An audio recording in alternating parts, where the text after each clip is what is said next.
Hi everyone and welcome back in my YouTube channel camp परीक्षा।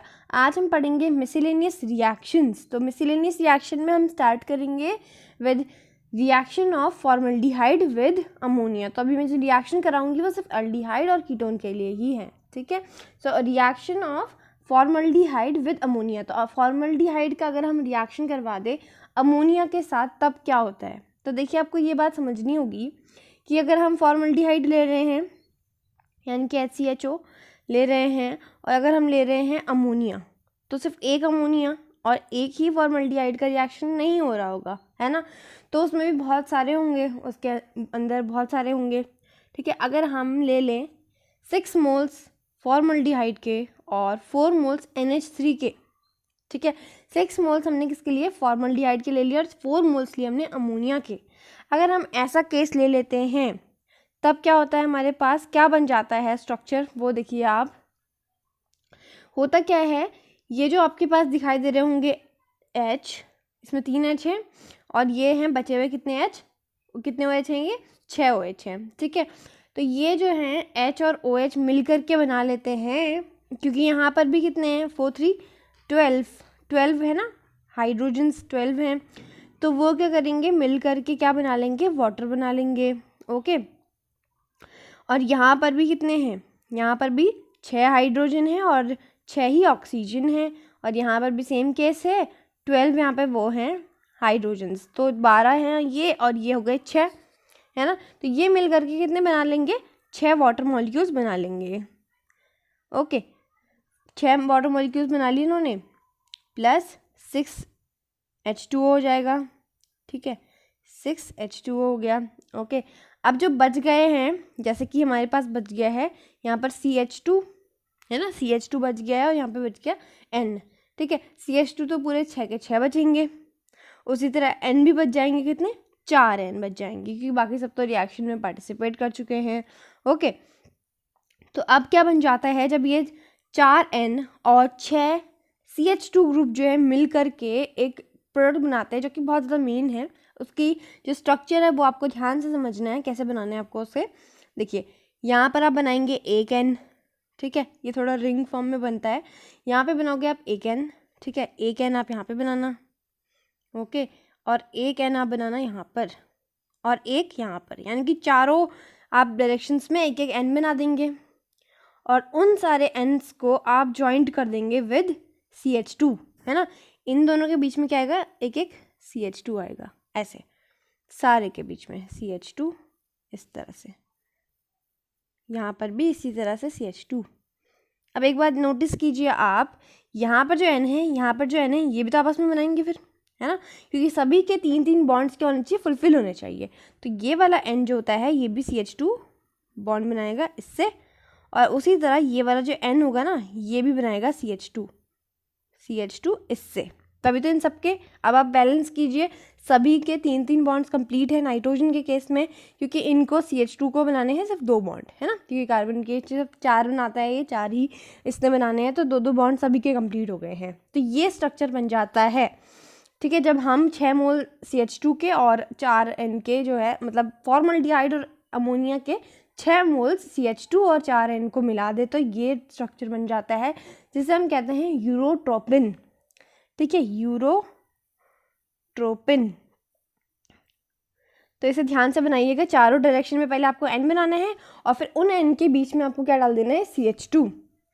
और फिर आपको ये भी बात ध्यान रखनी है कि N जो है 3 बॉन्ड बनाते हैं, तो 3 बॉन्ड के हमेशा बीच में क्या आएगा, एक तो CH2 आएगा ही, CH2 से ही वो दूसरे N पे लिंक होगा, ओके। तो अगर हम इसका कंडेंस स्ट्रक्चर देख ले तो ये है, इसका फॉर्मूला कितना हो जाएगा, CH2 होल 6 NH4, ठीक है, N4 हो जाएगा इसका अब, ठीक है। यानी कि 4 N है और CH2 कितने हैं, 6 हैं।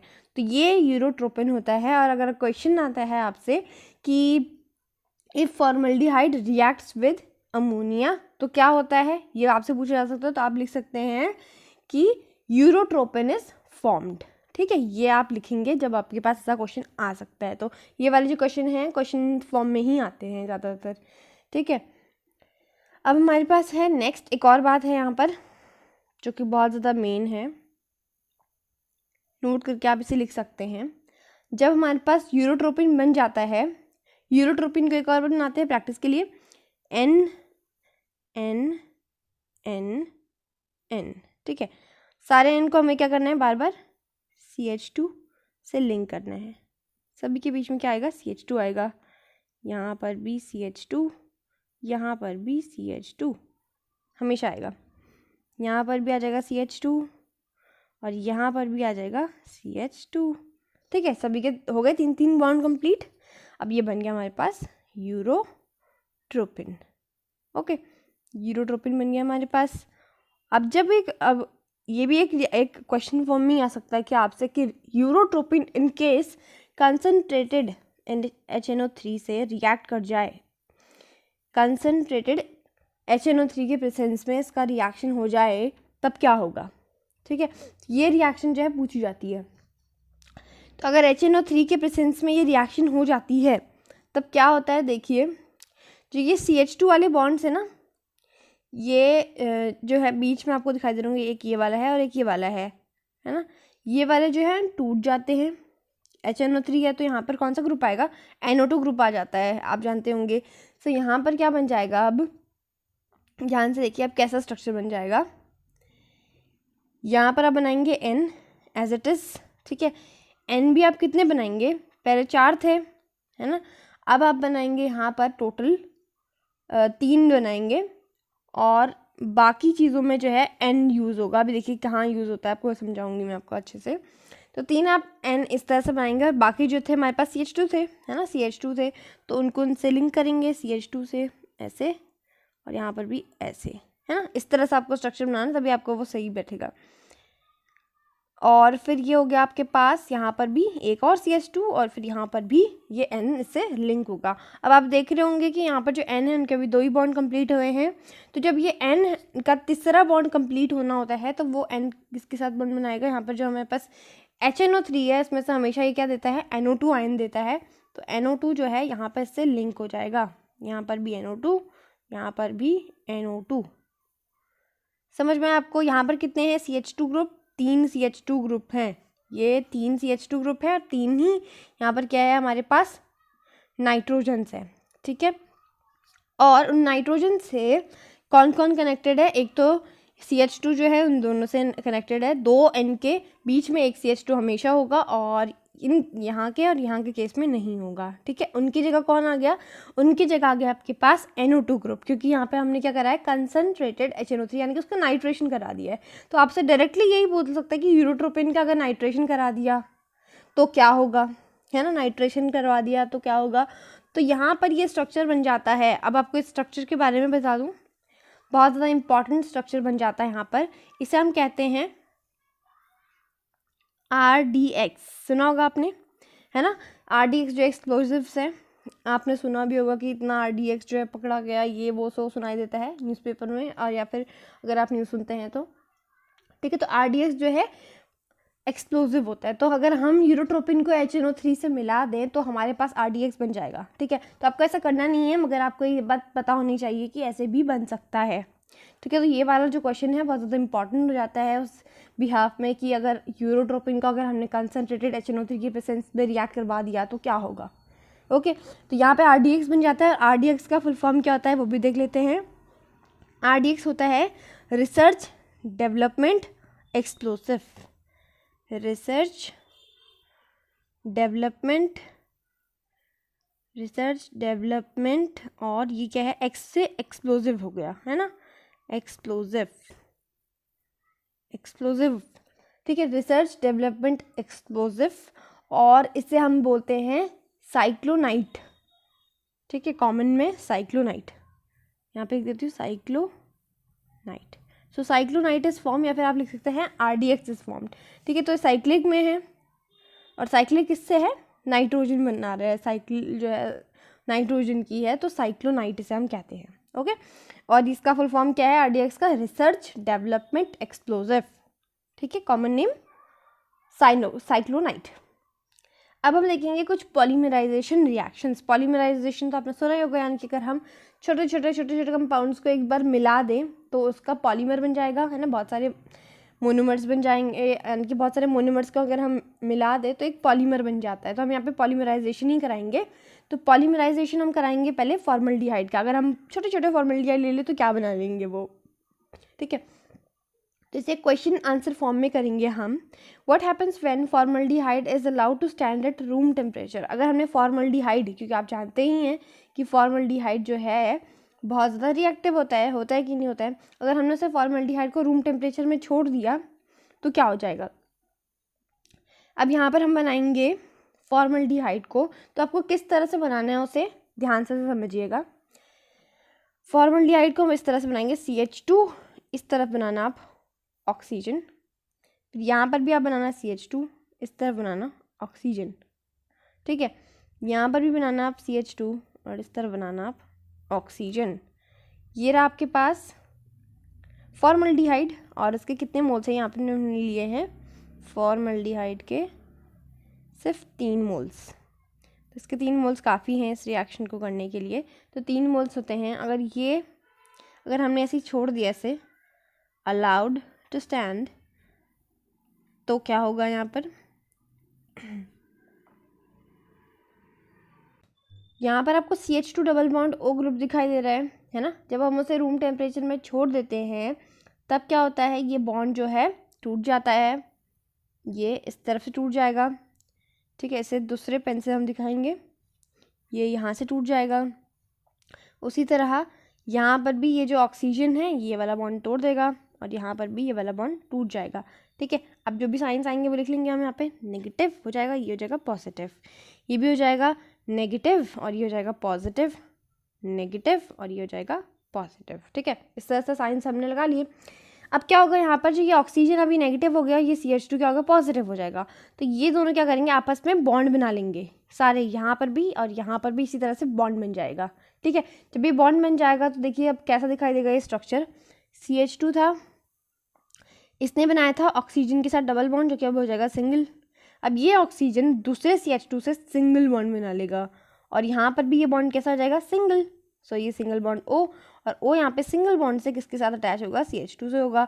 और यहाँ पर भी सिर्फ सिंगल बॉन्ड हो जाएगा ये टूट के डबल बॉन्ड, और ये वाला ऑक्सीजन इस वाले के साथ CH2 बनाएगा। तो ये बन गया आपके पास, इसे हम बोलते हैं, 3 ऑक्सीजन दिखाई दे रहे हैं ना आपको, 3 ऑक्सीजन है, इसीलिए हम इस स्ट्रक्चर को बोलते हैं ट्राईऑक्सेन। ऑक्सेन एन यहाँ पे आ रहा है, यानी कि बाकी सब क्या है, सिंगल बॉन्ड से है। जो हमारे पास चेन है यानी कि CH2 ग्रुप है वो सिंपल क्या है, सिंगल बॉन्ड से अटैच है। सो इसका नाम क्या है, ट्राईऑक्सेन। ट्राईऑक्सेन, ट्राईऑक्सेन इसका नाम हो गया। ओके, समझ में आ गया आपको। तो अगर आपके पास फॉर्मल्डिहाइड को आप वो बोल दिया कि रूम टेम्परेचर में छोड़ दिया है, सो आप लिखेंगे कि यहाँ पे ट्राईऑक्सेन इज फॉर्म्ड।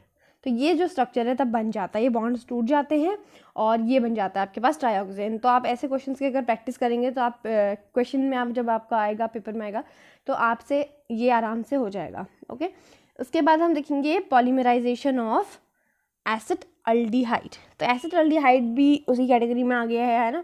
तो यहाँ पर भी थोड़ा सा सेम ही बनता है। तो देखते हैं इसका क्या बनता है। एसिटल्डिहाइड के जो हमारे पास CHO पोर्शन है ना, उसको सेम हमें कैसे बनाना है, इस तरह ही बनाना है, फॉर्मल्डिहाइड की तरह। जैसे फॉर्मल्डिहाइड का बनाया था हमने वैसे हम इसका भी बनाएंगे। बस हम क्या करेंगे, यहाँ पर CH2 जो है CH3 को अच्छे से हम दिखाएंगे ऊपर को। तो ये जो है कंडीशन है जब हमारे पास टेम्परेचर कितना होगा, 298 केल्विन होगा। ठीक है, 298 केल्विन होगा तब ये हमारे पास कंडीशन है। CH डबल बॉन्ड O और यहाँ पर हम दिखाएंगे CH3 इसका। ठीक है, CH3 यहाँ पर आएगा। फिर उसी तरह हम यहाँ पे भी दिखा देंगे, यहाँ पर CH डबल बॉन्ड O और यहाँ पर CH3। उसी तरह यहाँ पर CH डबल बॉन्ड O और इस तरफ से CH3। ठीक है, समझ में आ रहा है आपको कैसे बनाना है इसको। उसी तरह आप यहाँ पर भी बॉन्ड्स टूट जाएंगे, यहाँ पर भी नेगेटिव और यहाँ पर भी हो जाएगा नेगेटिव और यहाँ पर भी हो जाएगा नेगेटिव। ठीक है, और ये तब होगा जब हम इसमें डालेंगे कंसनट्रेटेड H2SO4, कंसनट्रेटेड H2SO4 और हम डालते हैं इसको कितने में, एट 298 केल्विन। जब हम 298 केल्विन में इसमें हम डाल देंगे H2SO4 तो ये जो है बन जाता है और ये टूट करके क्या बन जाएगा, ये भी ट्राईऑक्सेन जैसा ही बनेगा, थोड़ा थोड़ा CH डबल बॉन्ड O, है ना। यहाँ पर भी अब ये सिंगल हो जाएंगे और ये आपस में बॉन्ड बना लेंगे, ये वाले और ये वाले आपस में बना लेंगे, है ना। बताया था मैंने आपको, वैसे वही इसमें भी वैसे ही केस है। CH3 हो जाएगा, ये भी अब क्या हो जाएगा, इसके साथ बॉन्ड बना लेगा CH, और यहाँ पर क्या हो जाएगा CH3, ये ऑक्सीजन के साथ बॉन्ड बना लेगा और यहाँ पर ये बन जाएगा CH, और ये बन जाएगा CH3, और ये आपस में बॉन्ड बना लेंगे, सिंगल बॉन्ड, इसे सिंगल बॉन्ड, है ना। तो ये बन गया हमारे पास, कैसा स्ट्रक्चर बन गया ये हमारे पास, इसे हम बोलते हैं पैरा अल्डिहाइड। ठीक है, पैरा अल्डिहाइड है क्योंकि अल्डिहाइड ग्रुप ही है, मगर ये क्या है, बार बार आपको दिखाई दे रहा होगा कि ये जो अल्डिहाइड है कैसे है, कुछ इस फॉर्म में है ना, ऐसे दिखाई दे रहा है आपको, तो इसे हम लिख देते हैं para aldehyde, para aldehyde, para aldehyde. और इसे हम बोलते हैं, ये जो होता है ना हिप्नोटिक होता है, ये ना हिप्नोटिक की तरह भी हम इसे यूज़ कर सकते हैं किसी को हिप्नोटाइज करने के लिए। ठीक है, hypnotic as a hypnotic use कर सकते हैं इसे, मगर जो ये है इजीली किसी को नहीं मिल सकता है ना। तो हिप्नोटिक जो है एज अ हिप्नोटिक इसे यूज़ किया जाता है, पैरा अल्डिहाइड इसका नाम है।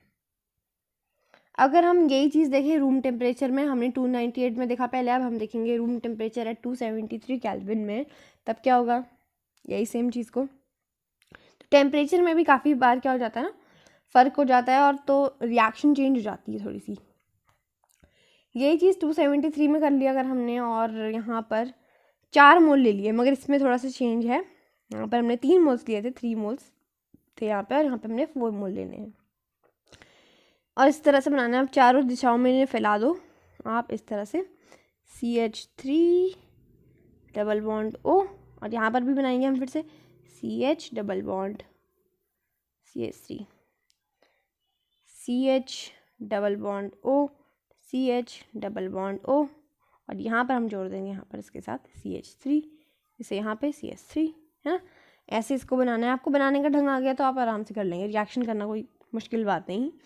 ठीक है, एसिटाल्डिहाइड के हमने कितने मोल्स लिए हैं वो भी लिख लेते हैं यहाँ पे। एसिटाल्डिहाइड के हमने लिए हैं 4 मोल्स, और इन 4 मोल्स का अगर हम करवा दें कंसनट्रेटेड H2SO4 की प्रेजेंस में रिएक्शन, और रूम टेम्परेचर में 273 केल्विन में अगर हमने करवाया है, तब क्या हो जाएगा, ये वाला बॉन्ड फिर से टूट जाएगा, एज इट इज़ हमेशा ही ऐसा होना है, नेगेटिव हो जाएगा, ये हो जाएगा पॉजिटिव, और ये हो जाएगा पॉजिटिव। उसी तरह ये भी नेगेटिव पॉजिटिव नेगेटिव पॉजिटिव, हर जगह ऐसे ही होगा, और ये क्या कर लेंगे, आपस में बॉन्ड बना लेंगे, ये वाला आपस में बॉन्ड बन जाएगा। समझ में आया आपको मेरी बात। अब इसे अगर हम साथ में ले आए तो क्या बन जाएगा, स्ट्रक्चर देखिए अब आपका कैसा बन जाएगा, CH यहाँ पे हो जाएगा CH3 O CH, और यहाँ पर CH3, यहाँ पर O CH, और यहाँ पर CH3, ठीक है, और यहाँ पर फिर से O, यहाँ पर फिर से CH CH3 O,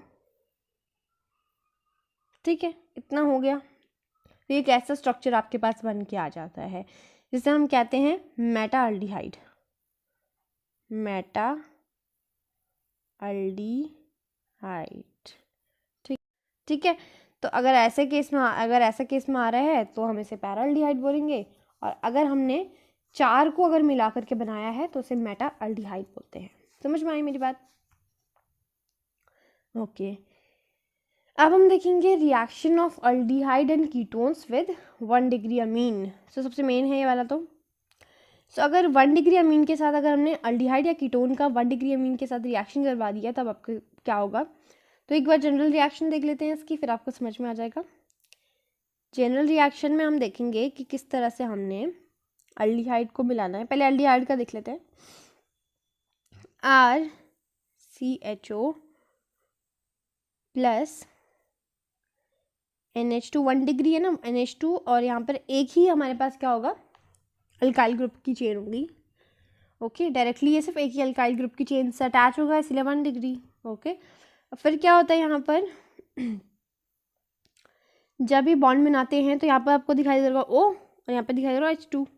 तो जब भी ऐसा होता है तो हमेशा वाटर ही निकलता है ना। अमीन का जनरली जब भी एल्डिहाइड्स के साथ रिएक्शन होता है तो हमने वाटर ही निकाला है, तो यहाँ पे भी वाटर ही निकलेगा। ठीक है, वाटर निकल जाएगा तो बच जाएगी जो चीज़ है वो हम साथ में लिख लेंगे, RCN R, और यहाँ पे जो भी ये R था ये वाला डैश, ये वाला डैश। ठीक है, तो ये वाला अलग अलग भी हो सकता है और सेम भी हो सकते हैं, ऐसा कोई वो है नहीं। तो ये दिखाने के लिए कि अलग अलग है। तो ये जब बन जाए, यानी कि कोई भी अल्डिहाइडिक ग्रुप या फिर कीटोनिक ग्रुप किसी भी अमीन के साथ 1 डिग्री, स्पेशली 1 डिग्री अमीन के साथ रिएक्ट कर जाए, तो उसके बाद जो स्ट्रक्चर आपके पास बन जाएगा उसे हम कहेंगे शिफ्स बेस। क्या बोलेंगे हम? शिफ्स बेस, SCHIFF और यहाँ पर हो जाएगा बेस, शिफ्स बेस यहाँ पे आपके पास बन जाएगा। अगर हम उसी तरह नेक्स्ट केस देख लें तो CH3, अगर हम एसिटाल्डिहाइड ले लें और इसका रिएक्शन करवा दें NH2, और यहाँ पर एक ही ले लेते हैं ताकि छोटा भी रहे, तब यहाँ पर भी सेम केस होगा, वाटर यहाँ से निकल जाएगा और माइनस वाटर निकलते ही जो बन जाएगा वो क्या होगा?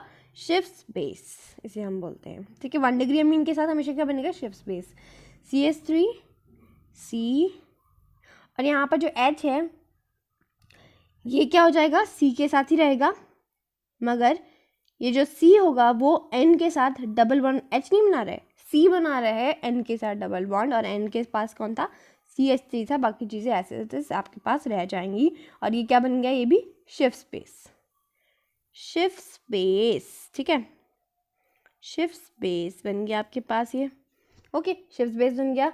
और ऐसे ही अगर आपके पास कोई भी आ जाए तो आप इस तरह से शिफ्स बेस बना सकते हैं। अगर आप अल्डिहाइड भी आ जाता है आपके पास, है ना, यहाँ पर अगर CH3 है ना, अगर कीटोनिक ग्रुप है, आई मीन कि CH3 आ गया है, तो आप सेम ऐसे ही बनाएंगे, तभी भी क्या बन जाएगा? शिफ्स बेस बन जाएगा।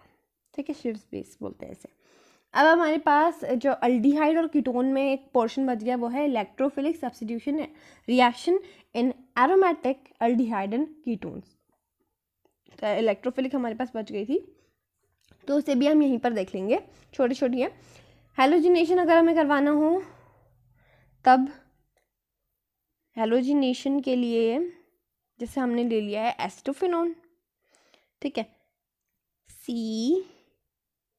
Double bond O CH3, ketonic group ले लिया है हेलोजिनेशन के लिए हमने, एसिटोफिनोन है, ये आप जानते ही हैं। यहाँ पे फिनाइलिक ग्रुप है और ये क्या है?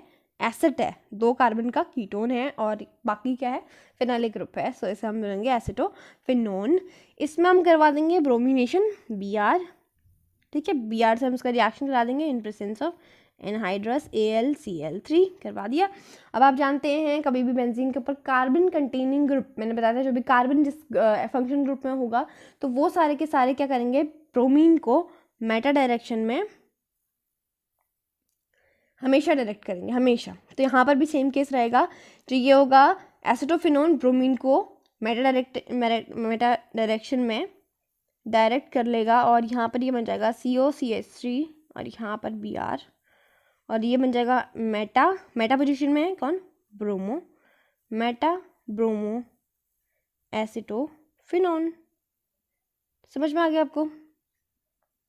नेक्स्ट अब हम कराएंगे नाइट्रेशन, किसका? अल्डिहाइड का। अल्डिहाइड का करा लेते हैं, दोनों ही वैसे कार्बन कंटेनिंग है तो कोई फ़र्क नहीं पड़ता, है ना, हमेशा मेटा ही बनेगा। सो यहाँ पर हमने ले लिया CH2 बेंजल्डिहाइड, इसका नाम होता है। HNO3 हमने डाल दिया, और जब आप जानते ही हैं जब भी हम नाइट्रेशन कराते हैं HNO3 के साथ हम डालते हैं कंसनट्रेटेड, दोनों ही कंसनट्रेटेड, H2SO4 भी डालते हैं और हम डालते हैं HNO3, जिससे कि हमारे पास कौन सा पोर्शन आता है? NO2 पोर्शन आता है। ठीक है, तो NO2 आ जाएगा मेटा पोजीशन में, यहाँ पर CHO और मेटा पोजीशन में आ जाएगा NO2।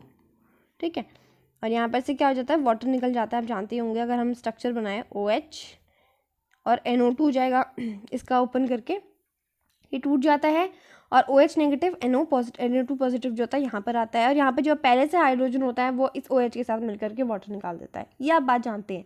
ठीक है, और इसका नाम क्या हो जाएगा? नाम भी लिख लेते हैं फटाफट। इसका नाम हो जाएगा Meta nitro benzaldehyde. Meta position में हमारे पास है nitro group, nitro, Meta nitro benzaldehyde, benzaldehyde. ठीक है, अब हमारे पास आ जाता है सल्फोनेशन। सल्फोनेशन को भी देख लेते हैं।